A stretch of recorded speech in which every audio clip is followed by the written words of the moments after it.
What's up, BT? Welcome to the BT podcast. This is something that we are now introducing to our church through our online ministry. My entire hope for this is that this is another way for you to connect digitally and grow spiritually. Today, we are having a conversation on spiritual health, and so I hope you love the content that's about to be put out right now. It's going to be a special guest speaker named Grant Skeldon, who is just doing amazing work in Nashville, Tennessee. So tune in and enjoy. All right. Today we have an amazing guest for us in our podcast episode, Grant Skeldon, who's currently in Nashville, Tennessee. Super excited just to share some wisdom with each other and to be able to have this conversation about this topic of spiritual health in relation to comparison. And man, I'm excited to be able to hear from you, bro. So Grant, man, why don't you just tell us who you are, kind of tell us where God's allowed you to be part of different ministries, and just kind of your experience in that whole level, man.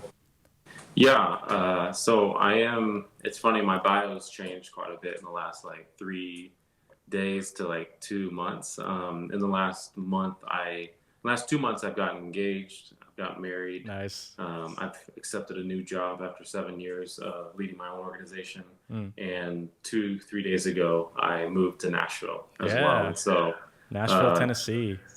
Yeah, so I grew up in Dallas, Texas. Have always had a heart for Dallas. I've had a heart for discipleship. I've had a heart for, I would say, disrupting division among Christian believers, especially among the next generation. And so my heart has always been, how do we unify the church and unify Christians expressing church in different parts of culture? But I recently kind of stepped down from Initiative Network, my organization, to really join forces with Gabe Lyons at Q in Nashville. Nice. And so now we are doing a lot of that is how do we not just copy culture, how do we not just critique culture, but how do we actually create culture as Christians in the marketplace, in the arts world, in movies, TV, music, nonprofit, the church, all that. And so it's a very robust view of impacting the culture for Christ. Yeah, dude, that's sick. And I know that I kind of read in your bio that you started Initiative Network at 23 years old. Dude, tell us, what was going on in your mind as you went and started an organization, at such a young age? Yeah, it's crazy because, I didn't feel that young. But now that I'm man, I can't believe I started that at 23. But also when I think about it, I'm but I didn't know I was starting an organization. Yeah. It almost is helpful. I think a lot of young people want to start an organization, and it's just because they want to start an organization. I really did feel like God was calling me to, at the time, it was really more of a campaign than it was an organization, but it was this campaign, a conference that was around bringing Christian leaders together, especially business leaders, nonprofit leaders, and church leaders in Dallas, had challenged me to bring young leaders, at the time, millennial leaders, to join the conference for free. Nice. And I had about 4 weeks to get as many young people as possible to come to the conference, Christian leaders that were younger. And it was definitely a God story where God showed up, and a lot of my friends, we just started sharing the word. And I don't know if it was the right time, the right place, the right people, but 400 young people showed up. Oh, gosh. And then next week, 600 young people after the conference showed up for a gathering I put together. And that's when I realized there's a hunger in Dallas for more than just going to church, but we want to impact the city, and we want to bring Christ into the workplace and to the everyday 9 to 5 of what we do. That's good. And we also need community. I think they say leadership is lonely. I think leadership for young Christian leaders is even more lonely, because if you're young and you're a Christian and you're a leader, there's just not a lot of young Christians, let alone young Christian leaders. And so I think it's really important that young Christians find community, and that's what I think we caught at an early age was building a community for young Christian leaders in Dallas. Man, that is awesome, and definitely a remarkable story. I know that just the way that you built up leaders is really going to have a huge impact that probably you've already seen, but probably you have no idea what is going to happen out of all that. And we're, seeing all those stories and hearing about all that, praying that God does big things with that. And I know that for sure, you definitely have a passion for millennials, passion for, the next gen, especially with your book, the Passion Generation. And so kind of talk about I did listen to like a video that you posted on social media one time, and you said this phrase that millennials are the most caused-oriented people group. Kind of maybe like dive into that a little bit. Yeah, I think the line is, I say, why is the most cause-oriented generation in the world Yeah, right now? How are they not connecting to the most cause-oriented yeah, organization in the world right now, being the church? yeah. And I do believe it's because many of why the most cause-oriented generation in the world right now doesn't connect to the most cause-oriented organization in the world right now is because the most cause-oriented organization in the world right now, us as Christians, aren't really serious about the cause that Christ has given us. Mm. Whether it's, I think a big cause that we neglect that Jesus said to do, did do, and then even where his last words was, go and make disciples. Yeah. Statistically, Barna's found that only 17% of Christians have committed to someone younger in the faith to mentor or disciple and pour into. And so Jesus' ministry really started with discipleship. We didn't even know what he really was doing until he started making disciples, found disciples. If you really think about it, Jesus could have done all the things he did in his ministry, walk on water, heal people, turn water into wine, even bring people back from the grave. And so far, I'd say Jesus could have even died for our sins on the cross and in exchange for his righteousness and our sinfulness, like given us the gospel. But if you take out the 12 disciples from his ministry and his story, you just have him doing all those things alone by himself. Yeah. I don't know if we would be here today. That's good. Not like we are today because of the disciples. And so I think we as Christians, even we as pastors, sometimes we make ministry so much about the event and not the people in the disciple making process. And so I think we lose the next generation. Every generation a little bit more, we lose them because we keep neglecting discipleship more and more. And then we just get mad at them for being so unwise. We get mad at them for being so different than us. And I'm like, how are they going to know how to do what For you not want doing them the to right do thing. when you don't spend time with them? Yeah. That's so good, man. Yeah, I love that, bro. And I love that about your heart and passion and seeing you kind of going after that with even your career and your calling to help change the next generation, to help them see them through discipleship. And so, but man, topic we want to go after, thinking about the new year. We always have like set resolutions. We go after new year, new me, goals, all that stuff. We maybe get a membership to the gym and we try to do all these new diet plans, and everything about us changes because of Fresh Start. And so one thing I want to focus on is how to really develop a spiritual health, so to speak, maybe realigning our relationship with God. Yeah. 2020 has been an insane year. We had obviously the pandemic that hit so many families, maybe lost family members, lost loved ones, but maybe even lost a job and all those sort of things. And then we had, the Black Lives Matter movement that just kind of affected a lot of people on social media, kind of arguments back and forth. And then you have the election that just, split the entire country in half. And so all these things that took place in 2020, and maybe people are just trying to dissect all this stuff, but how do we just kind of maybe realign ourselves with God? We have this fresh new start with the new year, going after spiritual health. And so I'd love to just hear from you, like what are some things that you do personally to kind of help you grow spiritually, and maybe how has God helped you grow during the pandemic season? I think the very cliche, but some of the cliche things are unavoidable, and they are cliche because they are just like timeless truth. God is really, there's a quote by J.R. Packer. I remember him saying in Knowing God that sometimes his grace is forcing us to detach our hands and our grip on the things that we hold dear, so that we can better attach our hands back to God, which can actually endure, because there's a lot of things that we've maybe made an idol, and now 2020 is showing us how much certain things that aren't God or aren't promised become an idol or a crutch at the very minimum. And so for me, I'm pretty big of like, you just want to, if God's shaking things up or he's allowing things to be shaken up, then you really want to listen to what Henry Blackaby says. You got to go where God's already moving. I see a lot of leaders right now and a lot of people right now, and a lot of Christians are trying to like be innovative or think through and strategize through what should we do in response to this. And I think better than that, you can spend days strategizing on a whiteboard or stressing out just for you and your family. Or you could just start asking a simple question. It was like, where is God already moving? Yeah. And where am I seeing some good, especially as a leader? And then just join him in that. Yeah. For me, I never want to bust down a door because I think it could be a good idea, or I think this could save me. And then it's not me that's opening that door. I mean, it's not God opening that door. It's me and my own strength. Nice. And so for me, I mean, going where God was already moving was literally moving. And it literally was so many things. I mean, I'm sure, Danny, you know so many people like this.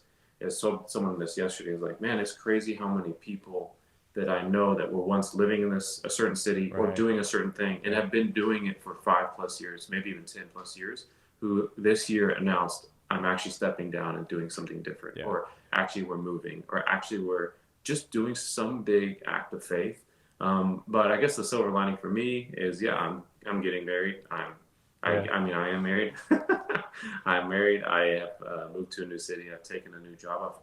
I've had to humble myself to say, God, are you sure you want me to end something that you started, something that even just 6 months ago, 9 months ago had so much momentum and still could, but or would it be better and bigger and more kingdom minded if I joined forces with someone else? And so, yeah, that's, I guess what I'm learning is just continue to see where God's moving. And then once he says once you can identify and you feel confirmation and peace, that's where he's moving.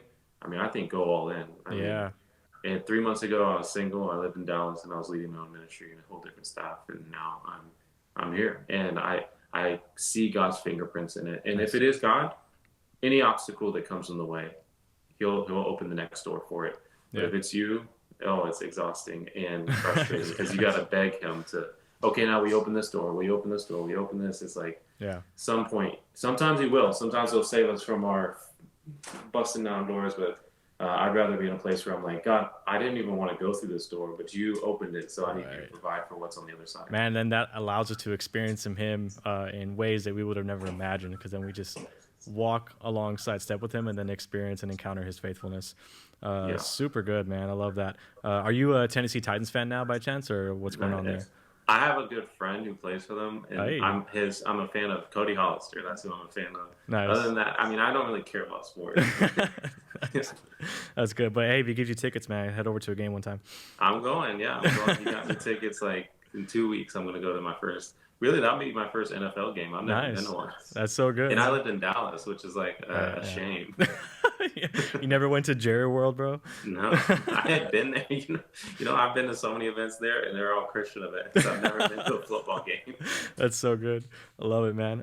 Just on a personal level, bro, and I'm not sure like if you or what you like to do whenever it comes to centering your attention on God. But I'd love for you to share, like, what are some things that maybe motivate you to get into the Word, motivate you into prayer, some spiritual discipline practices that you love doing on a personal level? Yeah, I mean, anyone listening, I couldn't. The most recommended book I've ever given, the book I've ever recommended, the book I've ever bought and given several of, the book that I have like probably 6 right now in the back of my trunk. I just give this book all the time. It's not red letter. It's not Jesus' words. It's not magic. I always have to preface, this book will change your life. And it almost sounds like I'm building it up to say the Bible. You're about to say something else. I'm not about to say the Bible. But this book will change your life, and it is Draw the Circle by Mark Batterson. I was very fortunate at a young age. Maybe it's honestly because even before I started Initiative Network at 23, I helped start a ministry when I was 19. And maybe because I just listened to God and started big things that were way bigger than I could probably handle, it forced me to pray because I knew I didn't have the talent, the wisdom, the degree, the background, the experience to do what God was calling me to do. But it was like this fearful excitement that he had me in. And I needed to read a lot, and I needed to get mentored a lot. And especially I needed to pray a lot. Yeah. And so Draw the Circle is basically a 40-day devotional, but it's specifically a prayer devotional. So you're going to really read a little bit of the scripture. Then he's going to tell you an incredible, insane story of God showing up through prayer. Yeah. And it's just 40 days of 40 different stories. And why I say it's going to change your life is, one, experientially, I've never had someone truly devote themselves to going through that book. Maybe not every single day for 40 days, but most of the days where they haven't had God show up in really unique ways. Yeah. And then 2, it's just a promise that God gave us. He said, if you draw near to me, I will draw near to you. And so man, if you pray, he's going to show up, especially if you devote 40 days to that and just get encouraged by stories he's already done. And then you see it in his word, and then you just continue to pray. And so he kind of says, start the devotional with 2 to 3 things. Maybe it's a big decision you got to make in the next couple of weeks or a month. Maybe it's just a really difficult struggle that you almost need a miracle for. He says, like, circle that almost every day, but you kind of go into it knowing this is what I'm really giving to God 40 days in a row. Yeah. And it's cool to see how God shows up in personal and unique ways. Man, I love that. That's so good. So kind of this idea of centering your attention on prayer. Man, I know for me, like during quarantine, you know, didn't know how long this was going to take. You know, we're cooped up into this 400 square foot apartment in New York City. I just started reading the Psalms, and it was so fruitful. And I just felt like almost like I fell in love with God again, type of thing. And it was just so nice to try to draw out social media, try to draw out the noise, and just, you know, center into God's word. And kind of looking at culture, you know, especially you having a passion for millennials, for Gen Zers, for the next generation who are maybe looking up to different people. You know, they're on this personal spiritual journey with God, but they also have people that are maybe discipling them, influencers that they're looking up to, people they follow on social media. Now, what do you see as far as maybe a danger when it comes to like this idea of temptation of comparison of our spiritual health? Kind of speaking to that topic a little bit. Yeah, and we talked a little bit about this. I know that you said the churches did a series, I believe it was called Sins We Accept. Yeah. And comparison that's totally one of those sins we accept. Yeah, it's man. like, I'm not trying to guilt people with comparison, but I also don't want us to act like comparison is just a bad habit. Because that's where I kind of think we put comparison is, we put comparison and struggling with comparison in the same category as biting our nails or eating too much food or drinking too much like soda. It's kind of like we need to work out. It's in that it's a bad habit, but it's not going to kill me. But I wish I did better, but I don't feel that bad that I don't try too hard. Yeah. It's in that weird category where we're just trying to manage it. We're not trying to kill it. And I quick story is, you know, I used to live with 2 guys in West Dallas, which is a pretty difficult part of town and impoverished part of town and just dangerous part of town sometimes. And I remember I was going to church at a very multicultural urban church, and that was why we lived in that part of the city. And I remember one day, me and my 2 roommates, I had 2 other roommates, and they were asleep. It was like 1:30 at night, 2 at night. I'm watching like Netflix or something, and I was on the couch. That was the couch next to. We were the first floor in our apartment, and you know how the apartment usually has like a balcony, but it's barely anything. Like, you barely fit there. But we, even though we're first floor, we had a little patio, I guess, with a gate, and I could hear right outside the gate. That the parking lot was right there. I could hear something coming up. It was like a bicycle or something. It was so late, so it was riding by, and then it stopped in front of like our house. And I was like, what is that? And I remember seeing a man like in a hoodie, and just couldn't see what he looked like, but I just knew, okay, who is this guy? I've never seen him before. And I remember him going up to a car, and I was like, oh, I don't know. So he rode his bike to go up to get his car, I guess. But he was he was trying to open the car door, and the car door didn't open. And so he was then going to the next car, trying to get in that car, and the car door didn't open. I'm like, what is this guy doing? By the third car, I'm like, I don't think he owns any You're of like, these cars. he owns all these cars, I guess, yeah. I think he's trying to get and see which car is open. And the third car was actually my friend's car, like one of my best friend. He was the best man at my wedding just a couple of weeks ago. And I don't know what was in me, but when I know the other cars, I was concerned. But when he got to my friend's car, I'm like, something came over me. Is like I opened the little like sliding door. I was in my boxers, and I jump out there, and I don't make any sound, but I see his bike. I don't know. It's like, if saying it out loud is weird, but it happened so fast, and I didn't like go out there with the plan. It just kind of happened. Right. But I grabbed his bike for whatever reason. He still didn't know I was there yet, and I just like threw it as hard as I could. Because I was like, I'm gonna like do shock and awe to scare this guy off. And so it goes crashing on the ground 2 a.m. in the morning, and he like freaks out and looks over there. I'm like, what the? And I'm like, what the heck are you doing? And he just runs away. Oh my gosh. And I'm like, man, I like got in this like protective mode. I'm shouting to my friends, wake up, this guy's trying to like rob us. And I think about that and I tell that story because I think we all might have a unique story where someone tried to rob us. Hopefully not like we saw them in Right. the Yeah. act trying to rob us. But I say that in a story about robbing is because like there's a very, very common cliche quote that comparison is the thief of all joy. Mm, But I say that to say I don't think we actually treat comparison like it's a thief. right. Yeah. That's good. We treat comparison like it's a bad habit. Like Yeah. again, oh, I want to eat better, or I want to work out, or I want to stop biting my nails. As long as we treat it like that, it will always be this acceptable thing that will kill us, and it is an Wow. acceptable sin. Yeah. That it's a thief of so much more than just joy. It's a Yeah. thief of our peace. It's therefore a piece of our confidence. It's a piece of our identity in a lot of ways. It's a piece of our intimacy with God. And I want and wish that more Christians would treat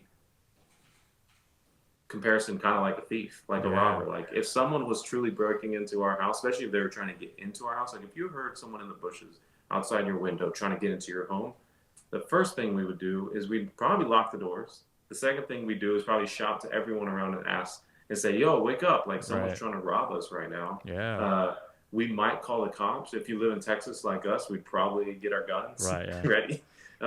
We would like go into a whole different like militant mode to protect ourselves, and that's the kind of Mm, mode I think we should get when it comes to comparison. Is I mean, from we want to lock the doors, you can't come in, to and protect ourselves, to we need to shout out for our friends and say, hey, I mean, how many of our friends even know who we compare ourselves to? Because I wow. think every single person has someone or some people, whether it's celebrities, whether it's friends. I found myself even close friends that I like, sometimes comparing myself to. And I think one of the best things you can do is like tell some people, like let them know, like, hey. And as soon as you start saying it, it kind of like loses its power. But Right. Yeah. I think there's people that we don't like, even especially, we'll obsess ourselves and watch and check their social media, or check into their life, or anytime Yeah. they're brought up in conversation, we want to kind of talk about them or gossip about them. And yeah, my hope is that we can again build a more militant posture towards comparison, and yeah, be in the defense and less of just accepting them and saying, hey, we don't even lock our doors. We basically, with comparison, by just managing it, we say, hey, we're like Airbnb. Hey, you can kind of stay here if you want, and forever. Yeah, I got you, bro. That's good, man. I love it. You go Derrick Henry on him, bro. You just push him out of the way, man. That's what you do. Yeah. But I do have a kind of unique question that kind of came to mind. You talked about protecting yourself, maybe from people trying to want to compare their spiritual journey with you. Because for me, like I'm all about growth. I think we all have room for growth. Whether we've been a believer of Jesus for 30 days or 30 years, we all have this room for growth. But also, there is this understanding of discipleship and being influenced, by Yeah. people in the growth. And so, how do you kind of navigate the window of I'm protecting my personal spiritual walk, but also I want to disciple you and help you grow. And so kind of that relationship aspect of maybe it's being careful with how many people we let in. It's, kind of the 3 versus the 12, kind of like Jesus did.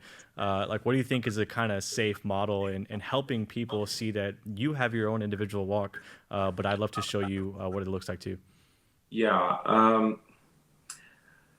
The two biggest reasons I've ever heard people not disciple someone younger in the faith is, one, they feel like they don't have enough time, Yeah. or two, what we're kind of addressing right now is, two, they'll think, I just don't feel qualified or equipped to Mm. disciple someone.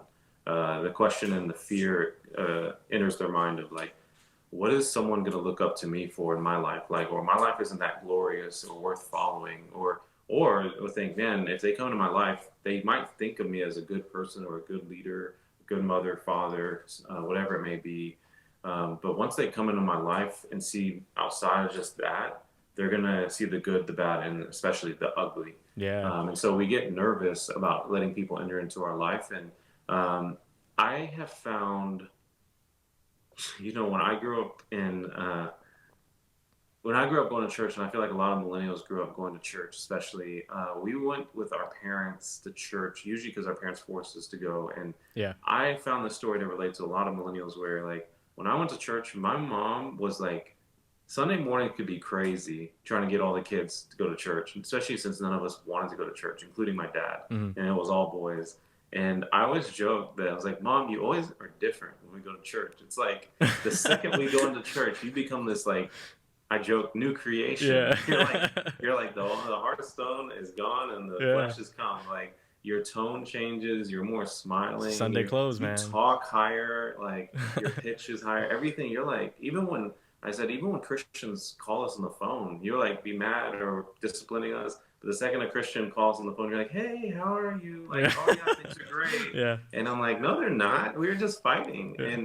And I joke about it, but we all kind of do that as Christians when we'll have a bad day or negative or whatever, and as soon as we enter into a new scene with, especially with believers, we put on this mask like we've got to act like things are better than they are and we're Yeah. better than they are. That's good. And I think that that idea was really bled into the next generation. This idea that if you become a Christian, and when you spend time with Christians, you basically have to put on a mask and you have to be fake, basically. And with this generation being so valuing authenticity, I think it's a real turnoff. More than that, I would encourage anyone that's maybe nervous about discipling someone and them seeing their flaws. I remember John Maxwell saying, they said, people, if you want to impress people, then share your successes. But if you want to impact people, then share your failures. Wow. Failures and seeing someone rise from that is so much more powerful and memorable than just seeing how great you are. As well as, lastly, I think it really devalues the gospel when we are like, okay, I'm saved, I've come to Christ, I used to be bad, now I'm saved, and now I got to be really, really good as far as you know. Yeah. That makes it seem like we got to really work really hard for our righteousness, rather than what Paul said was, follow me as I follow Christ. Right. And I always encourage anyone discipling someone like you're talking about is your goal is not to make them more like you. Your goal is to make them more like Christ. That's right. And you got to be very upfront of, hey, I'm not perfect. I'm still trying to be made like Christ as much as you were trying to be made like Christ. I'm just a couple steps ahead of you. And so I personally feel like that makes the gospel more beautiful to know, okay, I don't need to be perfect for Christ to continue to love me. He loves me, and therefore he is perfecting me. That's good, man. I love it. And I would love to just kind of close off with this. So that was kind of the perspective of the person doing the discipling. What's your kind of word of advice or wisdom for someone that's just like, I need to be discipled? Maybe they're not afraid to admit it, but they're like, I struggle with that temptation of comparison. You know, I follow so many people on social media that, you know, I look at their lifestyle, look at their relationships, I look at their ministry, and I want that. What would be like your word of advice to just kind of practically go after a more healthy spiritual lifestyle? Yeah, that's a good question, Danny. I think that we've talked a lot about comparison when it comes to other people, but I do think maybe the strongest form of comparison and the thing that is subtly killing us the most is us comparing ourselves actually to ourselves. And what I mean by that is our version of ourselves that we thought we should have been by now.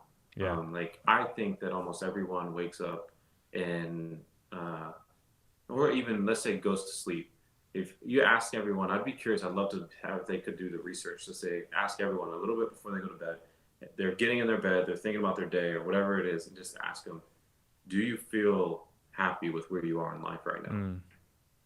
And I think most people, or are you where you thought you would be by this time in your life? And I think most people would say no. They're not where they thought they'd be. They thought they'd be farther. They thought they'd be more advanced. They thought they thought they'd be married by now. They thought they'd have kids. They thought they'd be in a financial position. They thought they'd have a better job by now. They thought they'd be closer to doing what they actually dreamed of when they were younger. A lot of people would say no. I think the grand majority of people across the world would say, I'm not where I thought I'd be by now. So we're just comparing ourselves to where we thought we would be. Wow. And I think that's a bad question to measure our days by.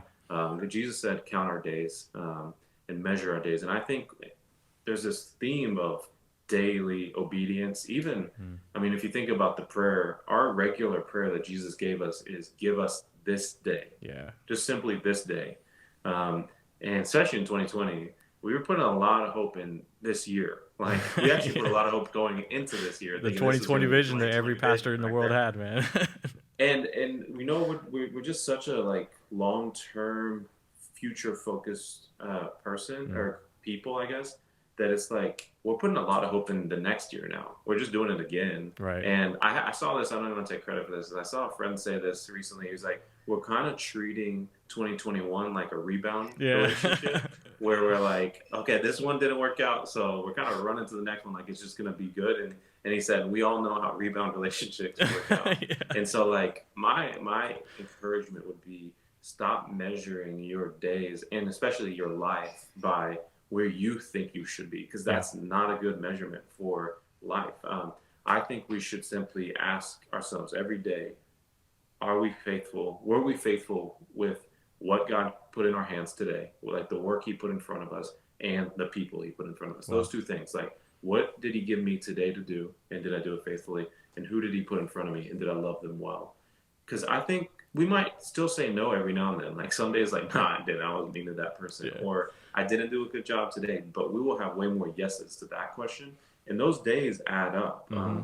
But there's so much talk in the Bible about daily obedience, or Moses tries to save up for a whole year. No, he's just like enough for one day. Right.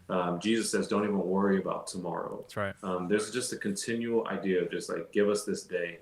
And so that's what I would say, encourage you. Don't measure success by where you think you should be. Measure success by how faithful you are with the day, and watch that faithfulness on each day and your contentment and confidence on where God has you, not where God has someone else, start to add up to where after a long while you start seeing yourself. And I think the devil loses his grip that you feel closer to where you should be because you start trusting, I'm where God has me. Yeah. And I think also God will trust you with more because you feel a contentment and not this like I'm missing out, which is at the core of what got us here in the first place in the garden, what got Cain to do what he did. I mean, the Bible is full of comparison. Yeah. And it's this idea that I don't have what I deserve and somebody else does. And it should be more, am I doing what I should be doing faithfully with the things God's given me?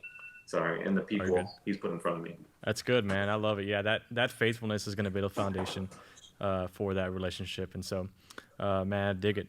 Hey, man, so as we close off for today, bro, I really appreciate all your time. Appreciate your wisdom. Love the fact that we got to have this conversation, and also praying, for now your new journey as you head out and as you start building a whole new culture and career and lifestyle there in Nashville. And so praying for you and Cheyenne as y'all do that. Last question for you really quick.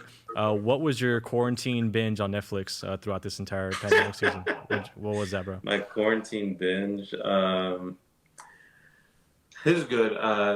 The show I would highly encourage. I don't know if anyone I know knows about this show, and I had never heard about this show. And I love shows and movies and the behind the scenes of making of movies. Yeah. There's a show called Poldark, and it's already over. It's 6 seasons. It sounds like it's 2 words like Poldark, but it's one word and it's a person's name. Nice. Poldark.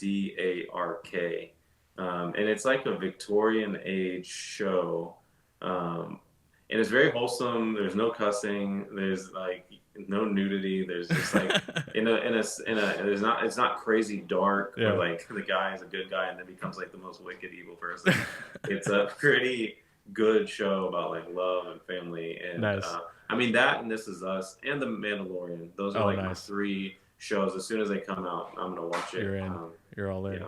Love it, bro. Hey, man. Well, Grant, appreciate you, bro. Hopefully we can connect sometime soon in the future, and just appreciate your time, bro. So have a good one, bro. Be blessed, and man, take care.